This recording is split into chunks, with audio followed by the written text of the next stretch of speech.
Hi guys! Hi! Welcome to another Gladsley review. This is a special one today because it's someone's birthday! Woo! Happy birthday me! Whee!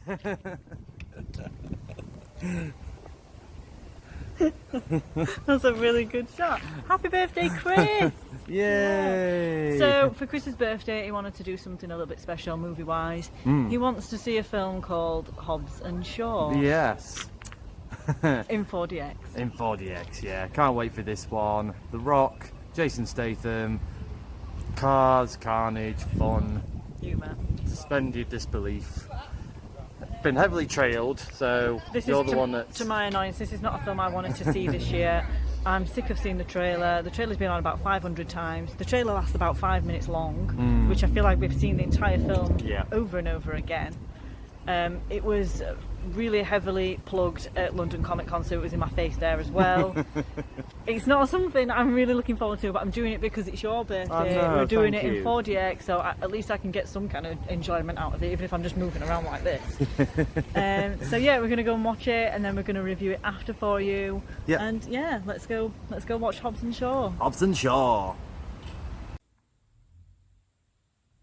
Hi and welcome to our Gladsley review. We are back now from watching Hobbs and Shaw, and we're going to review it for you. Yes, so let's just go through a little bit of the convoluted plot in here. So we have Hattie, who is a MI5 agent, who is in charge of protecting this super duper virus. Because if it becomes airborne, it will wipe out the population. Brixton, played by Idris Elba, is the bad guy who wants this virus. The only way for her to escape him is to insert the virus into her body. And now she's out on the run. So the CIA and the MI5 are teaming up together, and the only two people that could possibly sort this out is Hobbs and Shaw, The Rock and Jason Statham. So a bit of an odd couple thing going off, because obviously they hate each other, but they have to work together. Yeah, so what did you think overall? Let's discuss it. Let's delve a little deeper. So yeah, start off obviously The Rock and Statham, they were great. I thought they had really good chemistry. Just as well, I haven't seen any single Fast and the Furious films, and just jumping straight into this one, I didn't really think that I needed to see the other ones. I didn't feel a bit out of place, like, oh my god, what's going on? I felt like it was its own separate film. No. I was quite okay with following it. Definitely, yeah. You can see them, and obviously, but again, I won't worry about not seeing them. But I do have to say, this will have to be a spoiler-free review. I would never ever thought in my entire life that a Fast and Furious film will have spoilers. So really mainly being some really good cameo appearances of certain actors and things like that.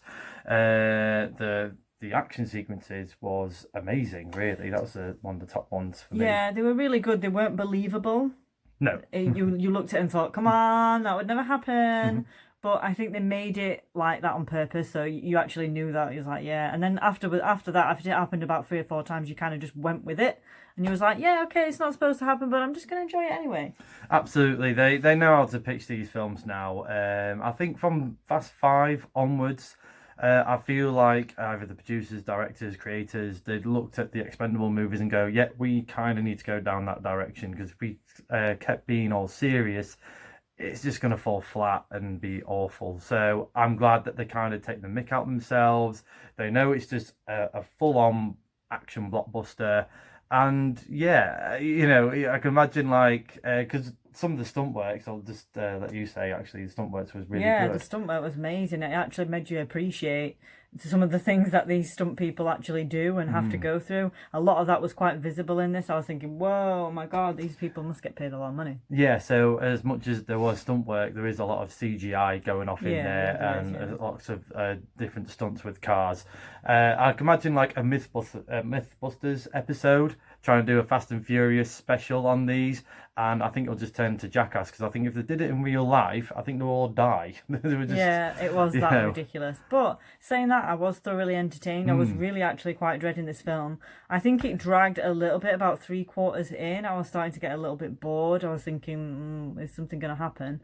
But as well, what I was quite impressed with was, as I said before, I was sick of seeing the trailer over and over and over again. But there was a lot in the film. This is what I love. There was a lot in the film that wasn't in the trailer. Yeah, surprised me. I thought, really? Could that possibly happen? But yeah, there was a lot of good stuff that happened in the film that wasn't in the trailer, which I was happy with. And again, spoiler free, because yeah, it was a really good ending sort of fight sequence, and fair play. Obviously, with it being a spin-off to the Fast and Furious franchise, it was definitely its own standalone movie. Yeah.